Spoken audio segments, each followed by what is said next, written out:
Hi, this is Jeff with the Five Cities Orchid Society, and these are the grow spaces that I have in my backyard in Los Osos, California. You see I have kind of a small backyard, but it's cute. And I have a shade house here, and in the corner there's a mock orange tree. I have a lot of orchids underneath the tree. Read an article a few years ago about hummingbird pollinated orchids, and so I've tried to get some of those. So I have some Sobralias, Elianthus, Epidendrums. These things are hummingbird pollinated. So for instance, this is what's called an Elianthus.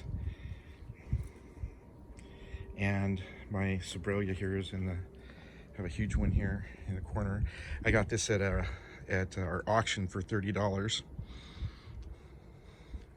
This is a pretty cool deal. This Epidendrum, which is just massive, you see it's just incredible.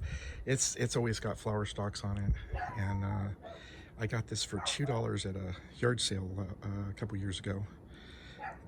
I love a sale. And you can see actually it does have a flower stalk, and it actually was pollinated by hummingbirds, and there's a couple of seed pods there. They burst open. So a couple years ago, I started this greenhouse, and so it's about 7 feet from the fence, and the nice thing is that the floor is all cement. So out here this is just a little porch, and we play cribbage and stuff here. And my wife has her plants from her office here. And then I put reclaimed doors on both sides of the greenhouse. And this is what it looks like in here. So since it's kind of shady most of the year, I supplement with lights. And I have several kind of distinct growing areas, I think, within the greenhouse.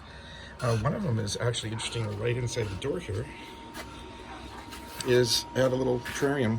This is actually my first greenhouse that my wife bought me, and I have learned that it has a place even in a larger greenhouse, because things will grow in here that do so much better in here than they do out in the rest of the greenhouse. It's a little more humid. It's usually about 10 degrees more humid and about 5 degrees warmer in here. And it can get some pretty good light. This is actually a nice lighted area of the greenhouse. Again, my reclaimed doors I put the glass together, and then I found this really cool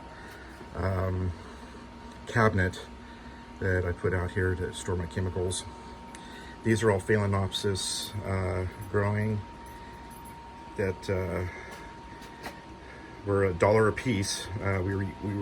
I got these from Cal Coast Orchids, and they were cutbacks, and I was going to use them to give away to kids at the Orchid Zone at our show and at Earth Day. And since both events were canceled, I ended up getting them all back. And I've been giving them away like crazy. If you live in Los Osos or passing through and you want a Phalaenopsis, give me a call or send me an email, and I'll stick a couple out in the front yard under the tree, and you can come pick them up. So I actually have another light up here, LED light. It keeps this kind of bright. These are interesting. Those are gutter guards, and they're about $2 that at Ace Hardware.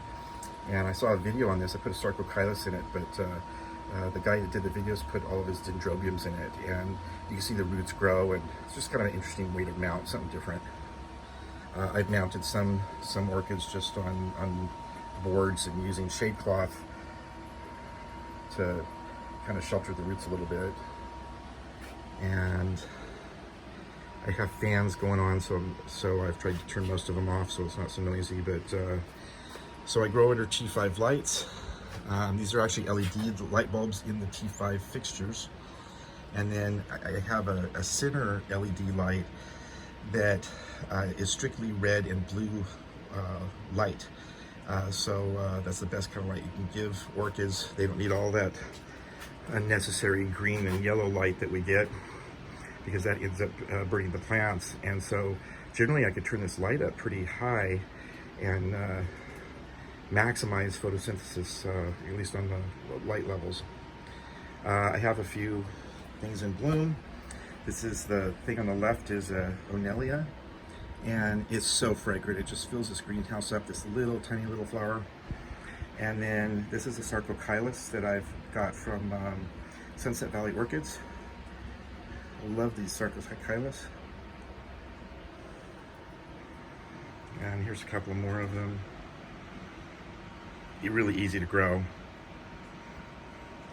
My bottom shelf tends to be a little darker, a little cooler, and as evidenced here, you can see this is a Mysticidum, and it's got a flower stalk coming out of it. So it's kind of interesting. Most of the things that are in the highlight are like Cattleyas and Lalias. I have some things even mounted that can take highlight.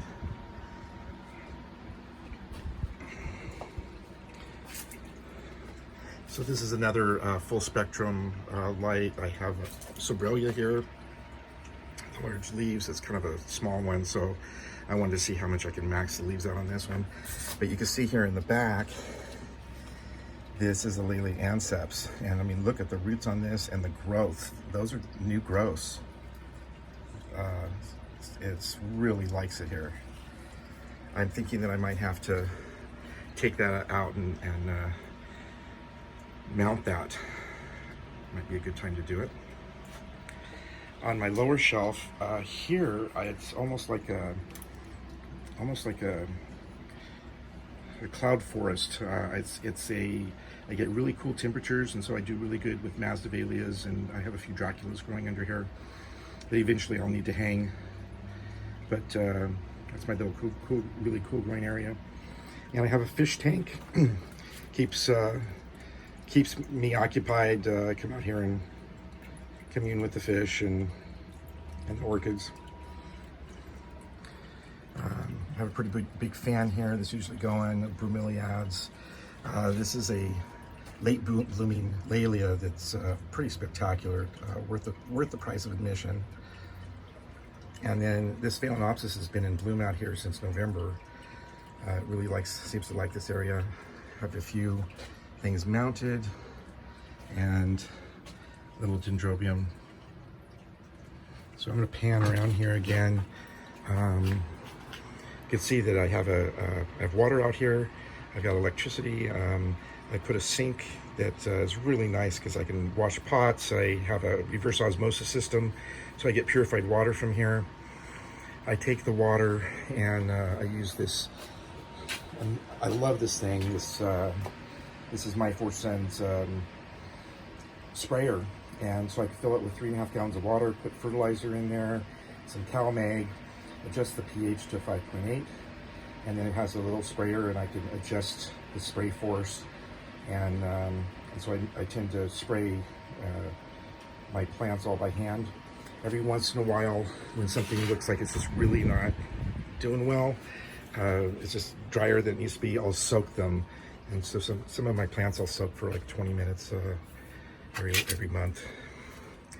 So this is my other reclaimed door, and a few orchids out here. Oh, growing their little epidendrums. And then this is this really cool little area that I've got. I'll try to get back here so that it's a little kind of picturesque.